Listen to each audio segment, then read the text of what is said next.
અરબી સમુદ્રમાં વાવાઝોડા બનવાને લઈને મોટા સંકેત મળી રહ્યા છે।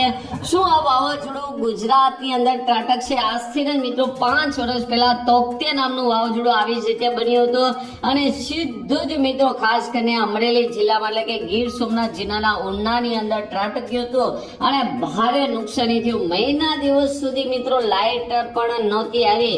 આવું વાવાઝોડું ફરી એક વખત ચોમાસાની શરૂઆતની અંદર બની રહ્યું છે અને આ વાવાઝોડું અરબી સમુદ્રમાં બને તેવી શક્યતા છે। વાવાઝોડાને લઈને અંબાલાલ પટેલ દ્વારા પણ મિત્રો ખાસ કરીને આગાહી કરવામાં આવી છે। તો આજના વિડીયોની અંદર આપણે ખાસ કરીને આ વાવાઝોડા વિશે જ વાત કરશું કે આ વાવાઝોડું છે ખાસ કરીને ગુજરાતની અંદર કેટલી અસર કરશે, આ વાવાઝોડાને કારણે ચોમાસું પર શું અસર થશે, કારણ કે જ્યારે વાવાઝોડું બનતું હોય છે ત્યારે તેની હિસાબે ચોમાસું છે એ પાછળ જતું હોય છે, ખેંચાઈ જતું હોય છે। તો આ વાવાઝોડાની અસરને કારણે ચોમાસું પાછળ જશે। આ સિવાય મિત્રો મોટું નક્ષત્ર એટલે કે રોહિણી નક્ષત્ર છે એ બેસી રહ્યું છે અને રોહિણી નક્ષત્રમાં જો વરસાદ શરૂઆતની અંદર થાય તો સારું માનવામાં આવતું નથી, પછી વરસાદ થાય તો ખૂબ જ સારું માનવામાં આવે છે। તો રોહિણી નક્ષત્ર વિશે પણ આપણે વાત કરવાના છીએ। તેમજ મિત્રો અંબાલાલ પટેલે પણ મિત્રો રોહિણી નક્ષત્ર વિશે ચોમાસાને બેસવાને લઈને અને વાવાઝોડાને લઈને વરસાદને લઈને આગાહી કરી છે। તો આ તમામ માહિતી આજના વિડીયોમાં આપણે જોવાના છે। તો અંબાલાલ પટેલની ગઈકાલની લેટેસ્ટ આગાહી પ્રમાણે મિત્રો વાત કરીએ તો ખાસ કરીને તમે જોઈ શકો અરબી સમુદ્રમાં અને બંગાળની ખાડીની અંદર હિન્દ મહાસાગરની અંદર એટલે કે કેરળના દરિયાકાંઠે એકદમ મિત્રો વાવાઝોડું બનવા માટે પૂરતા પ્રમાણમાં ભેજ છે। દરિયાનું તાપમાન પણ મિત્રો યોગ્ય છે, જેને લઈને 100% વાવાઝોડું બનશે। પણ તો આ વાવાઝોડું બંગાળની ખાડીમાં બનશે કે અરબી સમુદ્રમાં બનશે તેને લઈને હજુ પણ કેટલાક મેપ છે ગૂંચવણમાં છે, એટલે કે પરફેક્ટ મેપ છે એ નથી, એ પણ મિત્રો ગોથે ચડ્યા છે કઈ જગ્યાએ વાવાઝોડું બનશે, કારણ કે ઘણા મેપ છે એ બંગાળની ખાડીમાં બતાવી રહ્યા છે, જ્યારે ECMWF છે એ અરબી સમુદ્રની અંદર બતાવી રહ્યો છે। ત્યારે અંબાલાલ પટેલે સ્પષ્ટ વાત કરી કે ખાસ કરીને આ વાવાઝોડાને કારણે દક્ષિણ ભારતની અંદર ચોમાસાની મિત્રો એન્ટ્રી થઈ જશે, એટલે કે કેરળની અંદર મિત્રો વાવાઝોડાને કારણે આ વર્ષે વહેલું ચોમાસું બેસી શકે છે।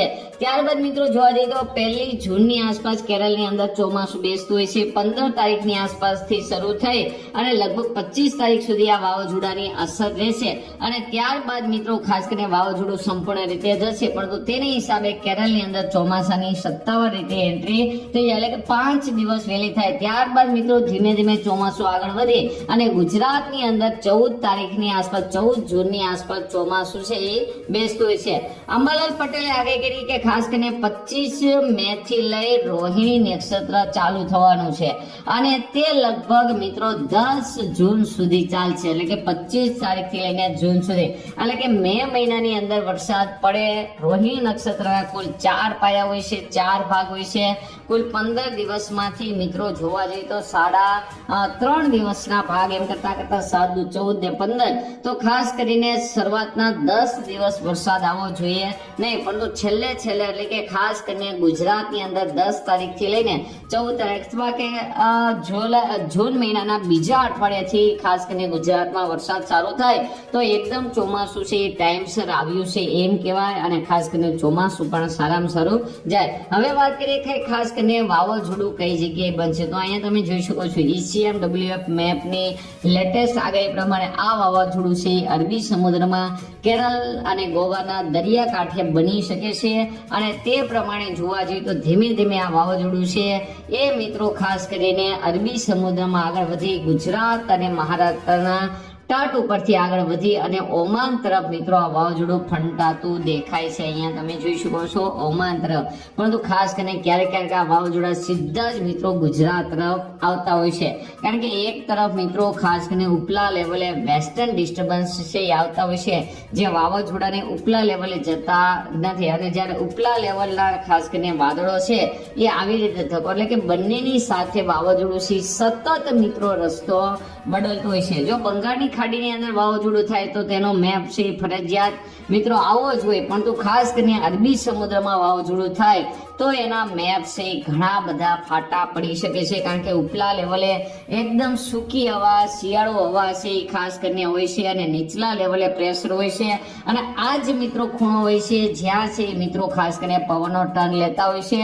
એટલે વાવાઝોડું કેટલી શક્તિશાળી છે તેના ઉપર મિત્રો આધાર રાખે છે. તો ખાસ કરીને ECMWF ના મત પ્રમાણે અહીંયા તમે જોઈ શકો છો વાવાઝોડું બની ચૂક્યું છે, અને ખાસ કરીને બંગાળની ખાડીની અંદર પણ વાવાઝોડું બનશે. પરંતુ ગુજરાતને છે આગામી ખાસ કરીને 15 તારીખથી જ ખબર પડશે કે ગુજરાતને આને કેટલો ખતરો છે. તે પેલા મિત્રો કેવું છે એ મિત્રો અશક્ય રહેશે, કારણ કે છેલ્લે પણ વાવાઝોડું પોતાનો ટ્રેક બદલતો હોય છે.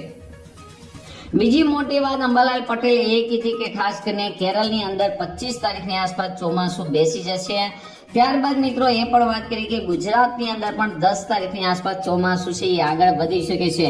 બીજી એ વાત કરી કે ખાસ કરીને જૂન મહિનાની શરૂઆતની અંદર, જૂન મહિનાની જ્યારે શરૂઆત થાય ત્યારે અરબી સમુદ્રમાં અંબાલાલ પટેલે એવી આગાહી કરી કે ફરી એક વખત ખાસ કરીને વાવાઝોડું બની શકે છે તેવી અંબાલાલ પટેલ દ્વારા પણ આગાહી. તો ખાસ કરીને તમે જોઈ શકો છો ભેજ પણ પુષ્કળ પ્રમાણમાં છે, બંગાળની ખાડીમાં પણ વાવાઝોડું છે. અહીંયા તમે જોઈ શકો હજુ પણ ખાસ કરીને ભેજ ચાલ્યો આવે છે. તો એની હિસાબે જોવા જઈએ તો ખાસ કરીને ગુજરાતની અંદર જૂન મહિનાના પ્રથમ વીકમાં પણ હળવું વાવાઝોડું બની શકે છે.